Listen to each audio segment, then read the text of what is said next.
ก็โอเคเนาะยินดีทุกคนคือ2หนุ่มไปเชมชาแนลเนาะวันนี้มาเจอกันอีกเช่นนึงกับหนุ่มเนาะมีหนุ่มกับจะพาทุกคนไปเอาใบเข้าห้องเสกเนาะที่มหาวิทยาลัยแห่งชาติเนาะในมื้อนี้กาหนุ่มกาจะพาทุกคนเนาะไปเบิ่งว่าไปเอาจังใดคุณว่าหนุ่มเสกได้กาจะมีคลิปนี้ลงช่อง YouTube ตัวเองแต่คันหนุ่มเสกบ่ได้ก็แปลว่า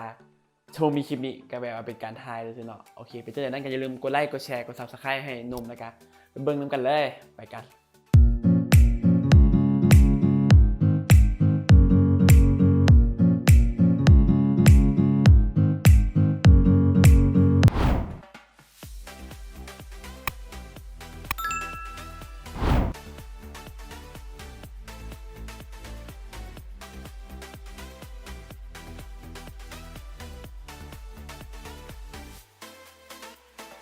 หลังจากที่เราเสร็จแล้วเราก็ไปเตรียมเครื่องที่จะเอาไปใช้ในมหาลัยแห่งชาติกันเนาะก็มีหนึ่งคือรูปเนาะรูป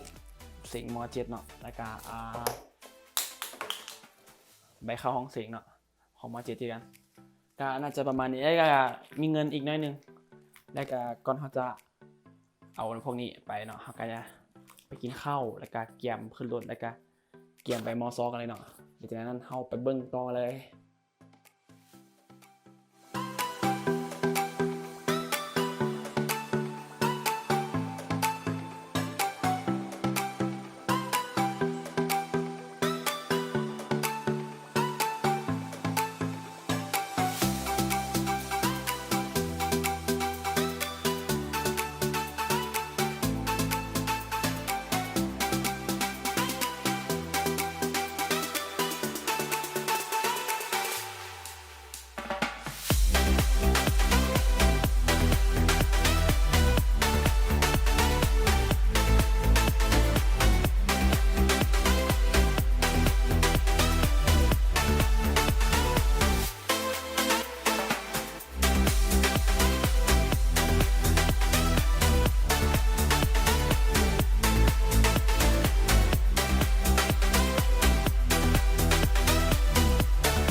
อยู่ในม.ซ.เนาะ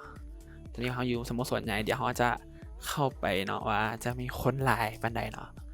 แล้วก็จะมีอย่างอยู่ในหันเนี่ยเดี๋ยวเขาไปกันเลยโอเคเนาะตอนนี้เขาอยู่ในสโมสรใหญ่ของม.ซ.เนาะตอนนี้มันก็เป็นเวลาเขาอาจจะไปประมาณ7:15 นาที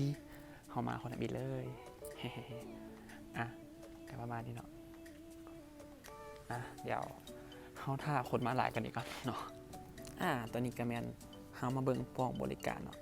นี่ป้องบริการที่2เนาะป้องบริการอุปกรณ์ครับไส้การสอบเสกเนาะงานไขก็คือขอหัวมือนักเรียนทุกคนเนาะใส่แมสเจลล้างมือแล้วก็มีป้องบริการที่3อยู่พูนไกลๆเนาะเดี๋ยวเขาจะย่างไปกันเลยถ้ามาเบิ่งตัวที่2แล้วเขาก็ไปเบิ่งตัวที่3กันเลย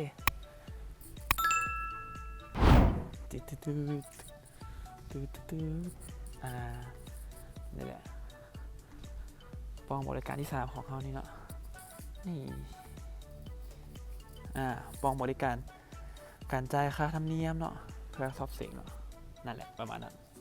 แต่ตอนนี้ก็ยังบ่มีใครมาจากคนเลยก็อยู่ผู้เดียวโคตรเหงาเลยเดี๋ยวเราจะกลับไปตัวที่เขาดังกันเถอะ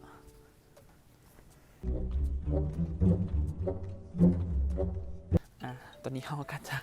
กลับมาบอลที่นุ่มนางเนาะมีก็อยากจะไปทางรออยู่แต่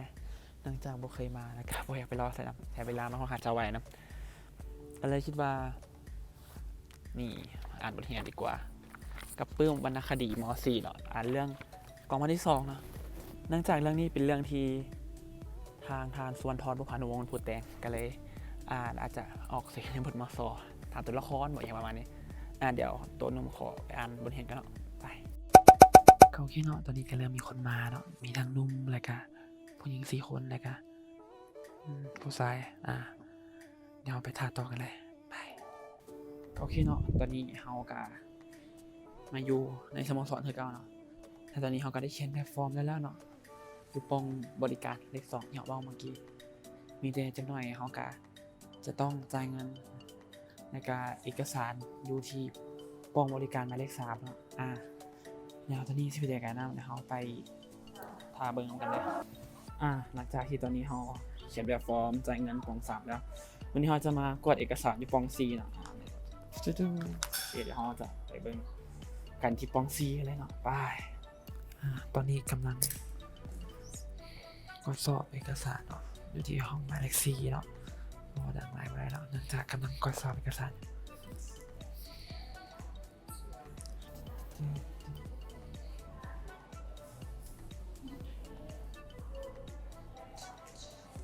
ประมาณนี้เนาะเดี๋ยวเขาได้กดสอบเอกสารแล้วหมดแล้วเนาะ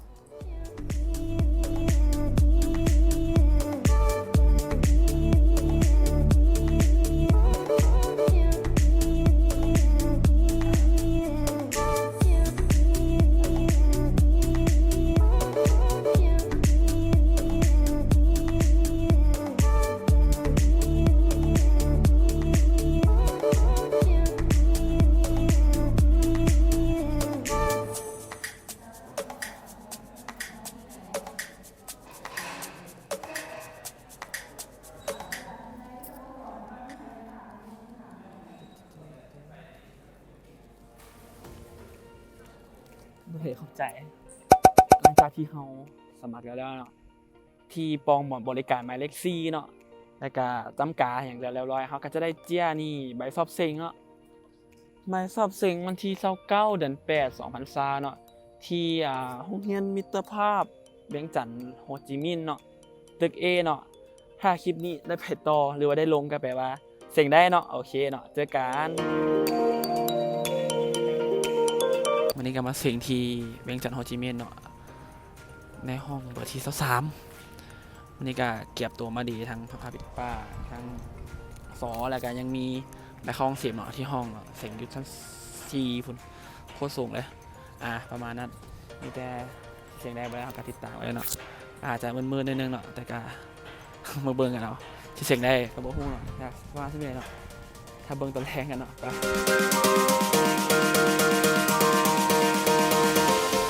โอเคเนาะตอนนี้ก็เสียงแล้วเนาะเสียงแล้วเนาะที่เวียงจันทน์โฮจิมินห์เนาะเขาก็มาทารุ่นกันยาวๆว่าจะเสียงได้หรือบ่เนาะในอีกบ่ซ่าก็น่าจะมีการประกาศผลเสียงออกมาเนาะตอนนี้ก็อยู่นอกห้องเรียนแล้วเนาะมันจะกลับบ้านไปจังได๋ก็ถ้าเบิ่งตอนประกาศเสียงเนาะจัดการ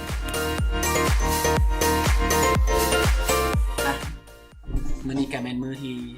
นักเรียนม.7ทุกคนเนาะเฝ้าจ้องกันเป็นอย่างนี้คือมื้อประกาศผลเสียงเนาะก็ซึ่งประกาศผลเสียงเนาะมื้อนี้ที่วันที่22เดือน9เนาะซึ่งผลเสียงออกในวันที่21เดือน9เนาะเดี๋ยวไปเบิ่งกันนั้นเฮาไปเบิ่งกันเลยก่อนอื่นเนาะก็เข้าไปที่ Facebook เนาะคันหมู่ใช้เป็น Facebook อยู่มือถือก็สามารถเข้าไปFacebook ได้ซึ่งตัวนมใช้คอมก็เข้าไปที่ Firefox เนาะในการเข้าไปที่ Facebook ก็ได้หรือว่าจะเข้าไปที่ Google ได้ซึ่งตัวนมแม่นเข้าไปทาง Google เนาะ Google ก็จะเสิร์ชไปเลยคำว่ามสสิ่งที่เราจะเห็นก็คือข่าวภายในมหาวิทยาลัยกดเข้าไปเลยเข้าไปแล้วนี่มันจะขึ้นที่หน้าตาที่เป็นข่าวสารรวมๆแต่ข้อปิดใหญ่หรือว่าข้อใหญ่มื้อนี้ก็คือมันจะเล่าถึงว่าสอบผลการสอบเสียงคัดเลือกเข้ามส2020-2021เนาะทางกดเข้าไปเลยมันจะขึ้นหน้าหมายว่า instant NUOL นี่เนาะหรือว่าค้นหารายชื่อตัวบอกไงทุกคนก็สามารถเข้าไปเลยหรือกดบอลที่ค้นหาหรือว่าทุกคนอยากอ่านรายละเอียดว่าจะเป็นแจ้งการเพิ่มเติมข้อมูลผลสอบเสียงรายการลงทะเบียนทุกคนก็สามารถอ่านได้เนาะซึ่งมุมก็อ่านมาละแต่กดเข้าที่ค้นหาเลยเนาะนี่มันจะมีคำว่าไฟล์เนาะมาซองหานะเลขบัตรเป็นเลขบัตรที่เฮาเสียงเด้อโมเมนต์เลขบัตรมอจีได้มันคือเลขบัตรที่เฮาไปเสียงบ่ว่าจะเป็นเสียงอยู่ดงโดกเสียงอยู่บอนอื่นนะในวันที่29เดือน8นะครับก็กดเข้าเลขบัตรของนูแมน249เนาะซึ่งเคยเซิร์ชมาละปุ๊บแล้วก็กดไฟล์เนาะหรือว่ากด enter ก็ได้แล้วก็จากนั้นจะเห็นคำว่าขอแสดงความยินดี ท่านได้รับคัดเลือกเป็นนักศึกษามศในการสอบเสียงคัดเลือกปี2020เนาะก็จะมีรายละเอียดเพิ่มเติมว่าเท่าที่จะสอนในทบงเลขบัตร2449วันเกิดวันที่เดือนปีเกิด5 เดือน 5 2003จบจากนครหลวงเวียงจันทน์เรียนวิชาอย่างกะเรียนคณะอักษรศาสตร์เนาะหลักสูตรแมนหรือว่าสาขาแมนสาขาสื่อสารมวลชนเนาะและการนั้นก็ยังบ่หมดกะเฮาก็ยังเหลือเป็นลงทะเบียนเนาะเพราะว่าอยู่นี่ก็จะบอกว่าท่านต้องสำเร็จการลงทะเบียนท่านตามเงื่อนไขของมหาลัยจึงจะมีสิทธิ์เรียนก็แปลว่าจบจากการเบิ่งผลสอบเสร็จแล้วเฮาก็ต้องไปลงทะเบียนเฮาเป็นนักศึกษาเนาะคันคนเซ็นได้เด้อคันคนเซ็นบ่ได้อยู่ทางการจะเขียนคำว่าขอโทษเดี๋ยวนุ่มจะขึ้นรูปให้เด้อเขียนคำว่าขอโทษอย่างสักอย่างประมาณนี้บ่ได้เนาะซึ่งตัวนุ่มก็ได้กับโคตรที่ใจเลยดีใจได้มื้อนี้ก็ได้อัดคลิปนะครับไปเบิ่งก่อนหน้านั้นล่ะก็อาจจะดีใจเลยแหละตอนจบคลิปนี้เนาะถ้าใครเข้ามาใหม่อย่าลืมกด subscribe ด้วยไปกดแล้วกดสอบว่าตัวเองกดปุ่มกระดิ่งข้างกด subscribe แล้วให้กดเลยเนาะถ้าใครมาคลิปนี้กดไลค์เนาะท่านใครอยากแบ่งปันให้หมู่เบิ่งกับกดแชร์เนาะท่านใครอยากแสดงความเห็นก็สามารถคอมเมนต์กล้องวิดีโอได้เลยเนาะจะเป็นกำลังใจในการเฮ็ดที่ของนุ่มหลายๆเนาะสำหรับวันนี้เนาะสบายดี